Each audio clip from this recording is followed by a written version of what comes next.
Hello दोस्तों, a very good morning to all of you. दोस्तों, आज है दिनांक 13 सितंबर 2020 और रोज़ की तरह एक बार फिर लेकर हाजिर हैं करंट अफेयर से कुछ महत्वपूर्ण क्वेश्चंस। दोस्तों, जैसा कि आपको पता है कि वीडियो की शुरुआत में हम कुछ ऐतिहासिक तथ्यों के बारे में बात करते हैं।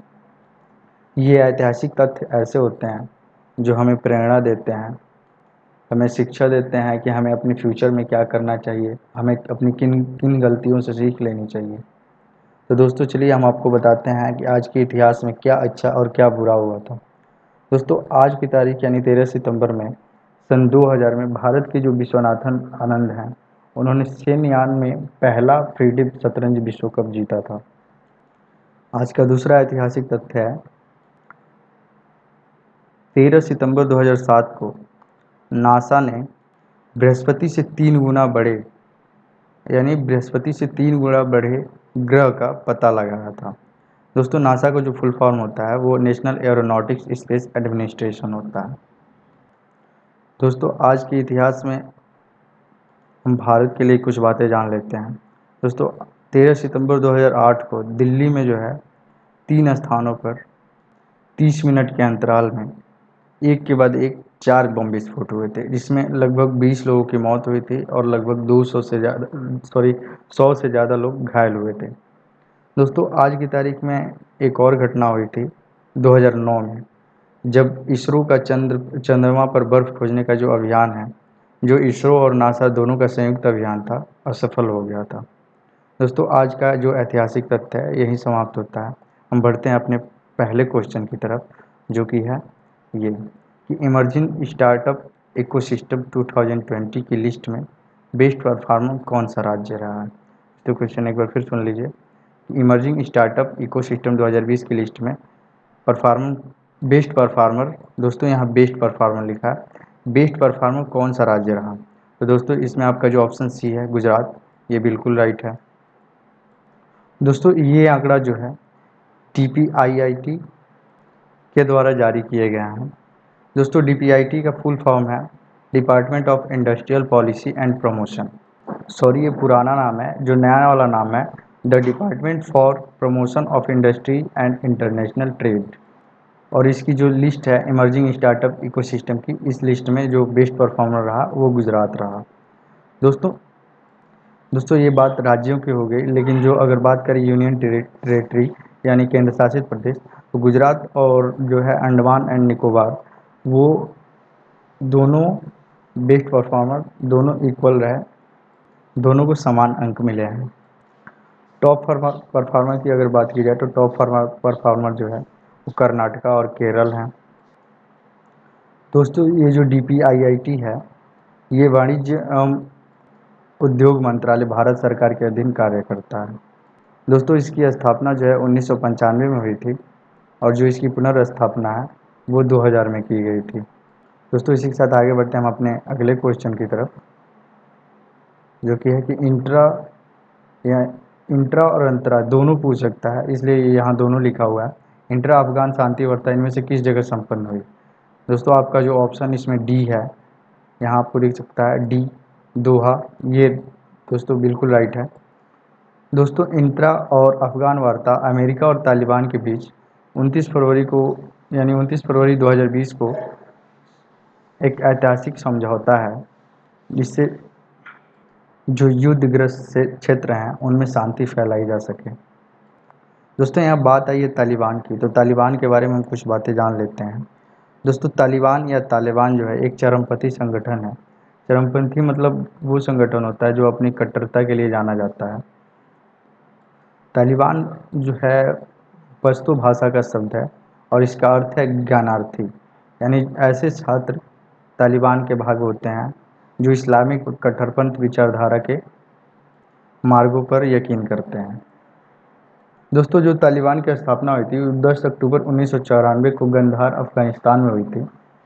इसका मुख्यालय जो है वो क्वेटा पाकिस्तान में है और संस्थापकों में जो है जो नाम है वो मोहम्मद उमर और अब्दुल गनी बरादर है। तो दोस्तों, इसी के साथ आगे बढ़ते हैं अपने अगले क्वेश्चन की तरफ, जो कि है कि IPL में जुड़ने वाले पहले अमेरिकी क्रिकेटर कौन है। दोस्तों, ये बात ध्यान रखिएगा कि IPL में जुड़ने वाले अमेरिकी क्रिकेटर पहले अमेरिकी क्रिकेटर कौन है? तो दोस्तों जिसमें जो आपका ऑप्शन डी है अली खान, ये बिल्कुल राइट है। दोस्तों अली खान जो है वो पाकिस्तानी मूल के अमेरिकी क्रिकेटर हैं। ये अमेरिका की राष्ट्रीय टीम की तरफ से खेलते हैं। इन्हें कोलकाता नाइट राइडर्स में जगह मिली है। दोस्तों आपको बताते चले कि कोरोना महामारी की वजह से आईपीएल जो है इस साल भारत में ना होकर दुबई में हो रहा है, और इसका जो पहला मैच है 19 सितंबर 2020 से खेला जाएगा। दोस्तों इसमें बात आई सौरभ नेत्रावालकर की, तो ये दोस्तों बता दें ये भारतीय मूल के अमेरिकी क्रिकेटर हैं और ये अमेरिका की क्रिकेट टीम के कप्तान भी हैं। ये जो तिमिल पटेल हैं ये भारत के लिए रणजी मैच भी खेल चुके हैं, और अंडर 19 टीम जो 2003 में थी उसके साथ भी ये खेल चुके हैं। दोस्तों ये दोनों ये अहमदाबाद के रहने वाले हैं और ये मुंबई के रहने वाले हैं। दोस्तों इसी के साथ आगे बढ़ते हैं हम अपने अगले क्वेश्चन की तरफ, जो कि है कि हाल ही में प्रधानमंत्री श्री मोदी ने मार्कशीट को किस नाम से संबोधित किया? तो दोस्तों जो आपका ऑप्शन है सी, प्रेशर शीट। दोस्तों उन्होंने ऐसा इसलिए संबोधित किया क्योंकि जो आजकल हौवा बनता है कि आपको इतने नंबर लाने हैं, 90 नंबर, 95 नंबर, यानी 90% 95%। दोस्तों इसी की वजह से लोगों को आजकल आकलन हो रहा है, और इसी की वजह से मेरिट लोगों की बन रही है, और लोग यही मान के चल रहे हैं कि जिसके पास ज़्यादा नंबर है वही सही है, और पेरेंट्स भी यही मान रहे हैं। और पेरेंट्स के लिए जो उन्होंने संबोधित किया था वो प्रेस्टीज सीट के नाम से संबोधित किया था। इस वजह से दोस्तों हमारे प्रधानमंत्री श्री मोदी का ये कहना है कि आप जो भी छात्र हैं उनका जो आकलन है उनके मार्कशीट से ना होकर, किसी परीक्षा से ना होकर, उनकी जो गुणवत्ता है, उनकी जो स्किल है उस पे निर्भर करनी चाहिए। दोस्तों प्रधानमंत्री श्री मोदी ने यह घोष यह जो बात कही है प्रेशर शीट के बारे में, इन्होंने जो हमारी नई शिक्षा नीति है 2020 की, इसका जो एक सम्मेलन हो रहा था उसमें ये बात करते हुए इन्होंने अपने शिक्षकों को संबोधित करते हुए प्रेशर शीट के बारे में, मार्कशीट को प्रेशर शीट से कंपेयर किया था। दोस्तों बात कर लेते हैं हम अपनी नई शिक्षा नीति के बारे में। दोस्तों शिक्षा नीति है 29 जुलाई 2020 को इसकी कैबिनेट से मंजूरी हुई थी, और हमारे जो एचआरडी मिनिस्टर थे रमेश पोखरियाल निशंक, इन्होंने इसकी घोषणा की थी। दोस्तों इससे पहले जो भारत में एक भी शिक्षा मंत्री नहीं होते थे उनको एचआरडी मिनिस्टर कहा जाता था, ह्यूमन रिसोर्स एंड डेवलपमेंट मंत्रालय मंत्री। तो दोस्तों आज से उसके बाद से जो जब से ये नई शिक्षा नीति आई है, एचआरडी एचआरडी मिनिस्ट्री का नाम बदल के शिक्षा मंत्रालय हो गया है, और जो एचआरडी मिनिस्टर हैं वो एचआरडी मिनिस्टर ना होकर वो शिक्षा मंत्री हो गए हैं। तो इस हिसाब से हमारे जो भारत के प्रथम शिक्षा मंत्री हुए वो रमेश पोखरियाल निशंक हुए हैं। तो दोस्तों इसी के साथ आगे बढ़ते हैं हम अपने अगले क्वेश्चन की तरफ, जो कि है कि स्ट्रीट फॉर पीपल्स चैलेंज किसके द्वारा लॉन्च किया गया है? दोस्तों क्वेश्चन एक बार फिर सुन लीजिए कि स्ट्रीट फॉर पीपल्स चैलेंज किसके द्वारा लॉन्च किया गया? तो दोस्तों जो आपका ऑप्शन ए है हरदीप सिंह पुरी, ये बिल्कुल राइट है। दोस्तों स्ट्रीट फॉर पीपल्स चैलेंज इसलिए लॉन्च किया गया है क्योंकि जो स्ट्रीट्स हैं, गलियां हैं, उनको लोगों के लिए सुविधाजनक बनाया जा सके, और जो गलियां हों वो लोगों के चलने लायक हों, यानी पैदल चलने लायक हों। दोस्तों ये जो चैलेंज शुरू हुआ है इसकी शुरुआत जो है वो ministry of home and urban affairs की एडवाइजरी के थ्रू ली गई है। दोस्तों अब बात कर लेते हैं हम यहाँ हरदीप सिंह पुरी के बारे में। दोस्तों हरदीप सिंह पुरी जो हैं वो भारत के नागरिक उड्डयन मंत्री हैं, और इन्होंने ये स्ट्रीट फॉर पीपल्स चैलेंज की शुरुआत की है। तो दोस्तों इसी के साथ आगे बढ़ते हैं हम अपने अगले क्वेश्चन की तरफ, जो कि है कि तिरुवनंतपुरम एयरपोर्ट प्राइवेटाइजेशन के जरिए किसे सौंपा गया है? दोस्तों एक बार क्वेश्चन फिर सुन लीजिए कि त्रिवेंद्रम एयरपोर्ट प्राइवेटाइजेशन यानी निजीकरण के जरिए किसे सौंपा गया है? तो दोस्तों आपका जो ऑप्शन बी है अडानी ग्रुप, त्रिवेंद्रम एयरपोर्ट इन्हीं को सौंपा गया है। दोस्तों ये जो प्राइवेटाइजेशन के जरिए जो त्रिवेंद्रम एयरपोर्ट जो सौंपा गया है ये इनको 50 सालों के लिए सौंपा गया है, और इसको जारी करने के लिए LOA यानी लेटर ऑफ अवार्ड हिंदी में इसे कहेंगे पुरस्कार पत्र जारी करके किया गया है। दोस्तों ये जो त्रिवेंद्रम एयरपोर्ट है ये तिरुवनंतपुरम में है, जो कि केरल की राजधानी है। और जो केरल के मुख्यमंत्री हैं उनका नाम पिनरई विजयन है। तो दोस्तों आगे बढ़ते हैं हम अपने अगले क्वेश्चन की तरफ कि बुजुर्गों के लिए कॉल सेंटर कहाँ खोला गया है। दोस्तों क्वेश्चन एक बार फिर सुन लीजिए कि बुजुर्गों के लिए कॉल सेंटर कहाँ खोला गया है। दोस्तों ये कॉल सेंटर इसलिए खोला खोला गया है कि जो हमारे घर के बुजुर्ग लोग होते हैं, अक्सर देखा जाता है कि वो लोग अकेले पड़ जाते हैं, अपनी बातें किसी से शेयर नहीं कर पाते। ये लोग भावनात्मक रूप से बहुत जल्दी किसी से जुड़ जाते हैं और इनको भावनात्मक सहयोग देने के लिए ये जो है कॉल सेंटर खोला गया है। और ये कॉल सेंटर जो है त्रिशूर आंध्र प्रदेश में खोला गया है। दोस्तों ये जो है अपने आप में ऐसा पहला कॉल सेंटर है जो बुजुर्गों के लिए खोला गया है। तो दोस्तों आपका जो ऑप्शन बी है ये बिल्कुल राइट है। दोस्तों आगे बढ़ते हैं अपने अगले क्वेश्चन की तरफ, जो कि है कि ई बुक क्रिकेट ड्रोन में सीयर ऑफ क्रिकेट की उपाधि किसे दी गई है। दोस्तों एक उपाधि नहीं दी गई है, मतलब इसको सीयर ऑफ क्रिकेट के रूप में, यानी क्रिकेट जो ई बुक है क्रिकेट द्रोणा, इनमें उनको पुकारा गया है। सीयर मतलब होता है दोस्तों ऋषि महात्मा या जो बहुत ही निपुण हो किसी कार्य में, उनके लिए सीयर का उपयोग किया जाता है। तो दोस्तों जो सीयर ऑफ क्रिकेट में क्रिकेट और ई बुक क्रिकेट द्रोणा में जो सीयर ऑफ क्रिकेट की उपाधि दी गई है दोस्तों, वो वासुदेव परांजपे को दी गई है। तो दोस्तों इसलिए आपका ऑप्शन जो है सी सही है। दोस्तों वासुदेव परांजपे जो हैं वो भारतीय क्रिकेट बोर्ड के जो चेयरमैन हैं, जो सॉरी राष्ट्रीय चयनकर्ता हैं जतिन परांजपे, उनके पिता हैं।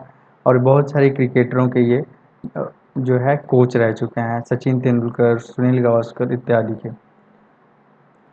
दोस्तों ये किताब जो है क्रिकेट द्रोणा, ये इनके पुत्र जो है, इसके लेखक जो हैं वो जतिन बासु जो कि सॉरी जतिन परांजपे जो कि वासुदेव जी के बेटे हैं, इन्होंने, और जो क्रिकेट पत्रकार हैं आनंद बासु, इनके द्वारा लिखी गई है। दोस्तों इस पुस्तक में जो है सचिन तेंदुलकर, राहुल द्रविड़ जैसे महान लोगों के लेखन का एक संग्रह शामिल है। संग्रह मतलब बहुत सारी इनके ऐसे टाइप के निबंध टाइप के कुछ बातें इनके एक्सपीरियंस के द्वारा लिखी गई हैं। दोस्तों ये जो एक ई बुक है इसका पूरा नाम जो है cricket Drona the love of Vasu Paranjape है। तो दोस्तों इसी के साथ आगे बढ़ते हैं हम अपने अगले क्वेश्चन की तरफ, जो कि है कि सिटी ग्रुप की पहली महिला सीईओ कौन बनी है। दोस्तों क्वेश्चन एक बार फिर सुन लीजिए कि सिटी ग्रुप की पहली महिला यानी चीफ एग्जीक्यूटिव ऑफिसर, सीईओ का मतलब होता है चीफ एग्जीक्यूटिव ऑफिसर, कौन बनी है। तो दोस्तों जो आपका ऑप्शन इसमें ए है जेन फ्रेजर, ये बिल्कुल राइट है। दोस्तों सिटी ग्रुप जो है ये अमेरिका की एक वित्तीय सेवा कंपनी है जिसका जिसका जो मुख्यालय है वो न्यूयॉर्क में है। तो दोस्तों आगे बढ़ते हैं हम अपने अगले क्वेश्चन की तरफ, जो कि है भारत का पहला सार्वजनिक बंधुआ गोदाम किस एयरपोर्ट पर शुरू हुआ है। दोस्तों सार्वजनिक जो बंधुआ गोदाम होता है, यहाँ से सीमा शुल्क के लिए जो कुछ फ़ायदा मिलता है, वो उसके लिए ये भारत में ये खोला गया है, जिसमें सीमा शुल्क में लोगों को छूट मिलती है और जो कंपनियां होती हैं उनके लिए छूट मिलती है। इसको अंग्रेजी में जो कहा जाएगा पीपुल पब्लिक बॉन्डेड और वेयर हाउस। वेयर हाउस मतलब गोदाम, बॉन्डेड मतलब बंधुआ, पब्लिक मतलब सार्वजनिक, टोटल मिला के हुआ पब्लिक बॉन्डेड वेयर हाउस। तो दोस्तों इसकी शुरुआत जो है वो कर्नाटका के बेंगलुरु जो है वहाँ के कैंपागौड़ा इंटरनेशनल एयरपोर्ट पर शुरू की गई है। तो दोस्तों आगे बढ़ते हैं हम अपने अगले क्वेश्चन की तरफ, जो कि है कि अंतर्वेदी मंदिर इनमें से किस राज्य में है। दोस्तों क्वेश्चन एक बार फिर सुन लीजिए कि अंतर्वेदी मंदिर इनमें से किस राज्य में है। दोस्तों जो आपका ऑप्शन है आंध्र प्रदेश। दोस्तों आपका ऑप्शन ए बिल्कुल सही है। दोस्तों अंतर्वेदी मंदिर जो है अभी हाल ही में चर्चा में आया था, क्योंकि यहाँ आग लगी थी। इस वजह से ये बहुत ही चर्चा में रहा था। यहाँ बहुत सारे विवाद हुए थे इस आग को लगने को लेकर। दोस्तों यहाँ जो है लक्ष्मी नरसिम्हा जी का मंदिर है। और जो दोस्तों यह एक ऐसा मंदिर है जहाँ बंगाल की खाड़ी और गोदावरी नदी की सहायक नदी जो है वशिष्ठ गोदावरी में मिलती हैं। दोस्तों यह मंदिर जो है 15वीं या 16वीं शताब्दी में बनाया गया था। दोस्तों यहाँ बात है ये आंध्र प्रदेश की, तो आंध्र प्रदेश के बारे में कुछ बातें जान लेते हैं। दोस्तों आंध्र प्रदेश की जो राजधानी है वो अमरावती हैदराबाद में है। इसके जो मुख्यमंत्री हैं वो वाई एस जगनमोहन रेड्डी हैं। दोस्तों आंध्र प्रदेश की राजधानी में जो है दो जगहों का नाम आता है, अमरावती और हैदराबाद। तो दोस्तों बता दें फरवरी 2014 में जब तेलंगाना एक अलग राज्य बना तो यह निश्चित किया गया कि 10 साल के लिए जो है वो हैदराबाद आंध्र प्रदेश की राजधानी रहेगी। उसके बाद 10 साल के बाद जो है अमरावती को आंध्र प्रदेश की राजधानी बना दिया जाएगा। दोस्तों आंध्र प्रदेश जो है वो क्षेत्रफल की दृष्टि से भारत का चौथा सबसे बड़ा राज्य है और जनसंख्या की दृष्टि से जो है वो भारत का 8वां सबसे बड़ा राज्य है। दोस्तों इसके साथ आगे बढ़ते हैं हम अपने अगले क्वेश्चन की तरफ, जो कि है कि वैश्विक आर्थिक स्वतंत्रता सूचकांक 2020 में भारत का कौन सा स्थान मिला है। दोस्तों क्वेश्चन एक बार फिर सुन लीजिए कि वैश्विक आर्थिक स्वतंत्रता सूचकांक 2020 में भारत को कौन सा स्थान मिला है। तो दोस्तों जो आपका ऑप्शन सी है ये बिल्कुल राइट है। दोस्तों इससे पहले जो भारत का स्थान था वो 79वां था। दोस्तों चाहे वो कोविड-19 की वजह से हो, चाहे वो जीडीपी की वजह से हो, जो भी प्रॉब्लम हो, लेकिन जो भारत का जो स्थान है वो 26 पायदान खिसक गया है और यह 105वें स्थान पर पहुंच गया है। दोस्तों वैश्विक आर्थिक स्वतंत्रता सूचकांक को जो इंग्लिश में ग्लोबल इकोनॉमिक फ्रीडम इंडेक्स बोलते हैं। दोस्तों एक बार फिर सुन लीजिए, वैश्विक आर्थिक स्वतंत्रता सूचकांक को इंग्लिश में बोलते हैं ग्लोबल इकोनॉमिक फ्रीडम इंडेक्स। दोस्तों इस सूची में जो है हांगकांग और सिंगापुर जो देश हैं वो प्रथम और दूसरे स्थान पर रहे। दोस्तों ये जो वैश्विक आर्थिक स्वतंत्रता सूचकांक है वो कनाडा की एक संस्था है जिसके द्वारा प्रकाशित की जाने वाली तुलनात्मक रिपोर्ट है जो देश में कारोबार के वातावरण के खुलेपन को ध्यान में रखते हुए बनाई जाती है।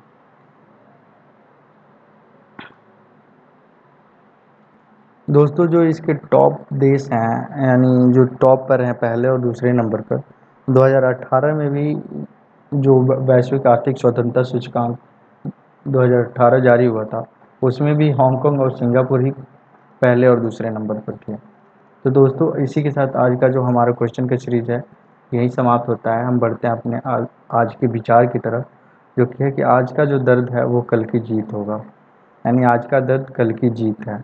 आज आप जो मेहनत कर रहे हैं, आज आपको जो प्रॉब्लम हो रही है वो अगर आप सह कर आप अपनी कठिन परिश्रमों को आगे बढ़ाते हुए आप अपने जो दर्द को भूल कर आप अपनी सफलता के लिए मेहनत करेंगे तो आपका ये जो आज का दर्द है वो आपकी कल की जीत में बदल जाएगा। तो दोस्तों इसी के साथ हमारी आज की वीडियो यहीं समाप्त होती है।